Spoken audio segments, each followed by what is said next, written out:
I mean, I hear you, man. But how are we giving ourselves too much credit? Congratulations, you're the first guy to put bare feet on this desk. Oh, yeah? Just want to congratulate you. Oh, thank you. Heels hanging out. I heard a rumor that you shoved a foot-long corn dog into your shorts during the filming of Magic Mike. Yeah. Man, I heard a rumor that you shoved 10 foot-long corn dogs in your mouth before and after lunch every single day on Hangover. How'd you know that? None of your business, man. There are celebrities, and then there are forces of nature. People who walk into a room and somehow rearrange the air. People who make you feel, without trying at all, like you just walked into the best party of your life, and they're the reason it's good. Matthew McConaughey is one of those people. And nobody can quite deal with it. Talk show hosts lose their footing. Co-stars forget their game plans. Journalists who've interviewed presidents suddenly find themselves laughing at a story about a bongo drum at 2:37 in the morning. Snoop Dogg pulls a switcheroo on him and spends 9 hours barely speaking a word of the English language. Even his wife, from Argentina, half asleep, just wants to know one thing. Why is the man talking in the bed again? Welcome to the world of Matthew McConaughey, where the cool is real, the stories are wilder than you'd imagine, and the energy. Nobody can deal with it. But we keep coming back for more. Before we dive into the stories, and there are so many stories, we need to talk about what actually makes McConaughey tick. Because it's easy to look at him and reduce it to charisma, to good looks, to that honeyed Texas drawl. But that explanation sells the man drastically short. Citation source equals Anthony Risanello. Those who've studied his interviews closely point to something deeper. Matthew McConaughey is, at his core, passionately driven by stories.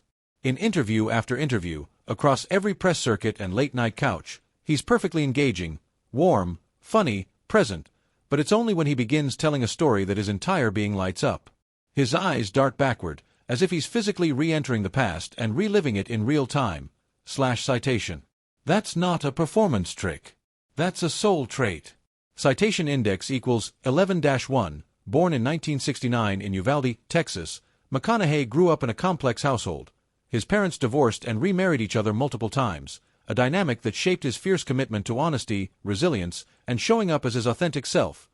Citation, he didn't arrive in Hollywood polished and packaged.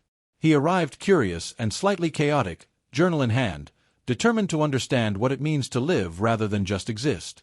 Citation index equals 13-1. His original plan was actually to become a lawyer. It was only during his sophomore year at the University of Texas that he started seriously considering film school, a shift catalyzed by stumbling across a copy of The Greatest Salesman in the World in his fraternity. And even his first break in film was pure McConaughey fortune. He ran into the casting director and producer of Dazed and Confused while out getting drinks at a bar. Citation. Right place, right energy, right story. It's practically a template for how his life works. Let's start at the beginning. The very first thing the world ever heard Matthew McConaughey say on a movie screen, the words that launched a career, a catchphrase, a cultural moment, were not scripted. They were improvised. And the story of how they happened is almost offensively perfect. It was 1993. Richard Linklater's Dazed and Confused was filming in Austin, Texas. McConaughey was playing David Wooderson, a 20-something who still hangs around the high school parking lot. And right before his very first scene, camera rolling, crew waiting, the weight of his first significant movie role sitting squarely on his shoulders, McConaughey asked himself a simple question. What is this guy about? And here's what he landed on, as he's told it in his own words. Wooderson is about 4 things. His car, getting high, rock and roll, and picking up girls. He'd been listening to a Live Doors album on the way to set. Jim Morrison, between songs, lets out a loose, rolling, all right, all right, all right, all right. The line was already in his head. So when action was called, and there was the girl, McConaughey opened his mouth and let Wooderson speak. All right, all right, all right. Citation index equals 16-1. He also improvised another line that day that has followed him just as faithfully. You just gotta keep livin', man, livin'. It was unscripted, made up on the fly, like most of his lines in that film. Citation, and it's repeated to this day. Not just as nostalgia, but as actual life philosophy by people who've never even seen the movie. That's the thing about McConaughey. His accidents land better than most people's masterplans. Here's a fun game. Watch any interview Matthew McConaughey has ever done. Watch the host. Within about 90 seconds, something shifts. They arrived with their cards and their prepared punchlines and their strategic follow-up questions. And somewhere around the moment McConaughey leans back with that grin and starts a sentence with, "So here's the thing," they quietly abandon all of it. Because you can't run an agenda against McConaughey. He doesn't compete with you. He just absorbs the whole situation and redirects it somewhere more interesting. The host came in with a plan. McConaughey came in with a story. The story always wins. There's a reason why his appearances regularly become the most clipped, most shared, most re-watched segments on YouTube. Citation index equals 6-1. As one analysis of his interview style noted, he makes you feel like he's not on a press circuit at all. He's at a bonfire, chatting about life with his lifelong friends. He could just as easily be sharing a cold drink during the interview, for the sheer warmth and familiarity he brings to each interaction/citation. And while a lot of celebrities try to cultivate this vibe, studied casualness is practically its own Hollywood genre. McConaughey's version is impossible to fake because it's grounded in something real. He genuinely does not seem to care about his own image. He seems to care about the story. He seems to care about the moment. And that combination of total unself-consciousness and genuine presence is, frankly, undefeatable. If you need one story to illustrate what it's like to work with Matthew McConaughey, let's talk about Snoop Dogg. The two appeared together in a project that required them to share screen time, and McConaughey, as he has explained in multiple interviews, made sure to do the responsible thing. He went to the prop department. He got prop weed, crushed oregano, the safe stuff, the stuff that does absolutely nothing. He was a professional. He was prepared. Snoop Dogg was also prepared. He was just prepared differently. The scene was about 6 minutes long, fast-paced back and forth, dialogue snapping. McConaughey was locked in. And then, at the end, Snoop turned to him and dropped the information McConaughey had explicitly tried to prevent. "Yo, M.O., that ain't prop weed. That's Snoop weed." And from that moment, by McConaughey's own account, the next 9 hours were a great deal of fun, but Snoop used approximately 0 words from the English language. Not one recognizable word. A full 9 hours. Gone. When McConaughey came back to work the next day, still somewhat foggy on the details, he went to Snoop for a recap. Snoop looked at him with complete sincerity and reported, "Oh, you was great, Moondog. You hit 4 home runs. 4 home runs. That's the recap. From Snoop Dogg. While not speaking English. Nobody can deal with this energy. Not even another icon." Speaking of co-stars who bring their own brand of chaos, let's talk about Woody Harrelson and the production of True Detective. McConaughey and Harrelson are genuine, long-term friends. Real camaraderie, mutual respect, the whole thing. So when they were cast together in what became one of the most critically acclaimed television series in recent history, you would assume the vibe on set was warm, loose, easy. Harrelson is a method actor. For those unfamiliar, method acting means the actor doesn't just play the character. They become the character, often staying in role throughout production, blurring the lines between their real personality and the person they're portraying. And Harrelson's character, Rust Cole, is not exactly a guy who cracks jokes and throws parties. He is brooding, philosophical, deeply strange, and entirely humorless. So McConaughey, being the warm, storytelling, let's-connect human that he is, arrived on set and did the natural thing. He looked at his best friend and said, essentially, "People are going to expect us to have fun together on screen. We're known for that energy. Let's make sure we give them some of that." Harrelson's response? Not a yes. Not a no. Not a discussion.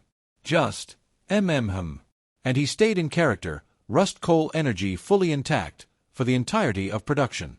McConaughey, by his own admission, kept waiting for Harrelson to drop the bit. To laugh. To come back to himself for 5 minutes and be his actual friend. And every time, he got the same response. Yeah.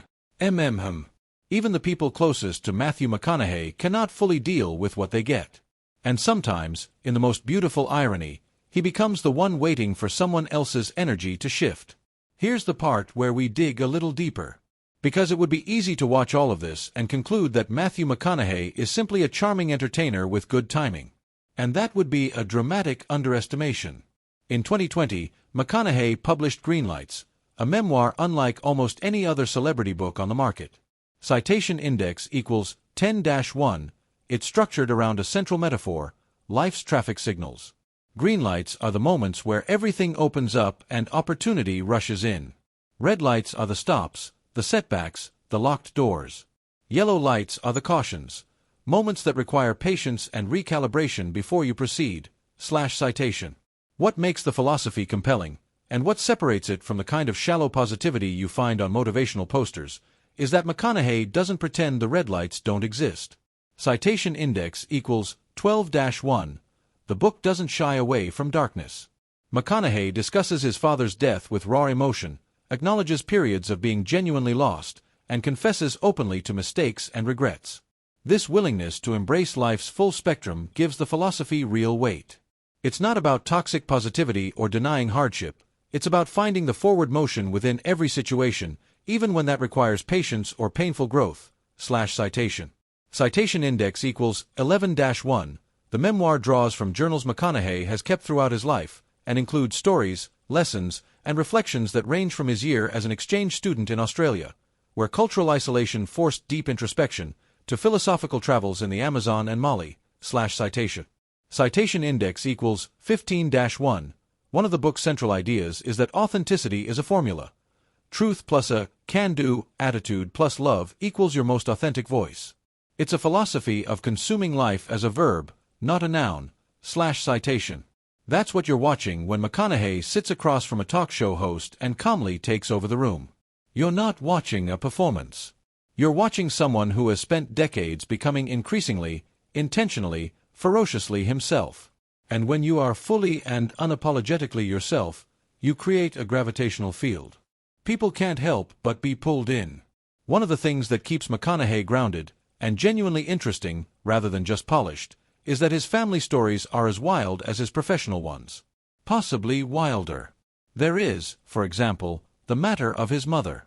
A woman who, by every account, is the full original version of which McConaughey is just a remix. When McConaughey was in kindergarten, a friend called him Matt. He ran toward the monkey bars. And before he made it there, his mother, who was also his kindergarten teacher, grabbed him by the shoulder, brought him to a full stop, looked him in the face, and informed him his name was Matthew. From the Bible. He was never to answer to Matt again. He never did. Then there's the matter of her book. His mother, presumably feeling that the world needed her perspective on things, published a memoir titled I Amaze Myself. The chapter, when McConaughey was asked to recall its title, was something like, Some People Deserve to be Pissed On. This was a chapter in a book called I Amaze Myself, written by the mother of one of the most famous people on the planet.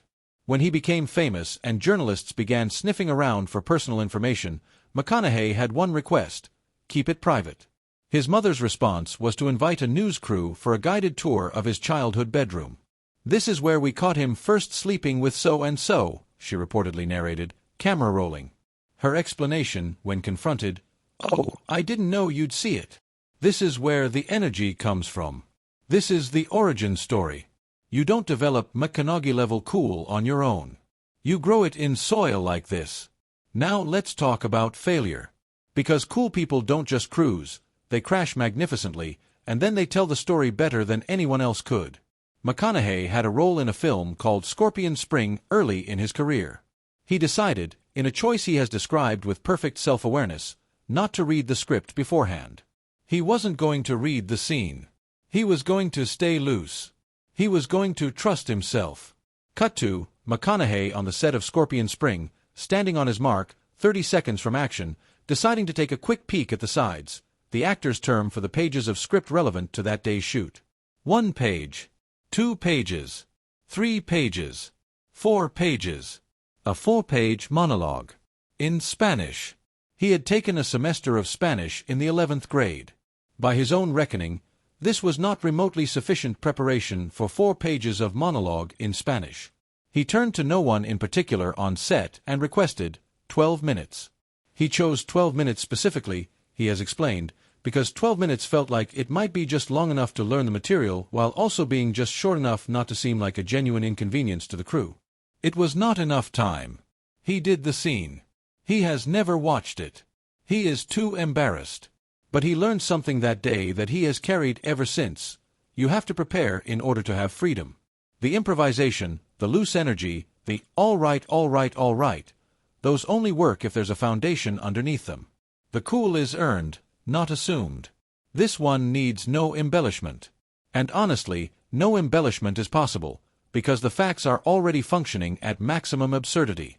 It was 2:37 in the morning in Austin, Texas. Matthew McConaughey was at home. He was playing bongos. He was doing this while being entirely without clothing. This is, by his own account, simply a thing he enjoyed doing. Cooking, also. Playing music, yes. Being unencumbered by fabric while doing both of these things, absolutely. He has never once expressed regret about any of this. At some point during the performance, the police arrived. Not via a knock. They came directly in, encountered the scene, and the man playing naked bongos at 2:37 in the morning found himself very quickly against a wall in handcuffs. He was subsequently charged with a misdemeanor. The whole thing became a tabloid moment, a late-night joke, and ultimately, because this is McConaughey, a beloved piece of mythology. He recounts it with the relaxed air of someone describing a slightly unusual Tuesday. Most people would spend the rest of their careers trying to outrun a story like that. McConaughey folded it into his legend. There is a very specific social phenomenon that occurs around Matthew McConaughey. Celebrities do impressions of him. Not mean impressions. Not mocking ones. Affectionate impressions. People who could do impressions of literally anyone choose to do McConaughey, and they do it with visible joy. Matt Damon has done it. Woody Harrelson has done it. Hosts, journalists, and random civilians do it in parking lots and at dinner tables across the world. The impression always hits the same notes: the drawl, the philosophical pause, the slightly cosmic framing of whatever mundane thing is being described, and the absolute conviction that this is the most important and interesting information that has ever been conveyed. And here's the strange and wonderful thing about McConaughey impressions. They are almost always too slow, too deliberate, and too serene to capture what actually makes him compelling. Because the cool isn't in the drawl. The drawl is the result of the cool. What's underneath it is a genuine belief that this moment, right here, is worth inhabiting fully. That's not something you can do with an impression. That's something you either have or you don't. And McConaughey has it at a frequency that makes people want to parody it and watch the real thing at the same time. Perhaps the strangest and most quietly perfect chapter in the ongoing McConaughey mythology is this one. There is an app called Calm. It is a meditation and sleep app used by millions of people around the world to help them fall asleep at night. Matthew McConaughey records sleep stories for this app. They are bedtime stories, narrated in that slow, warm, deliberately drowsy Texas voice, designed to guide you gently out of consciousness.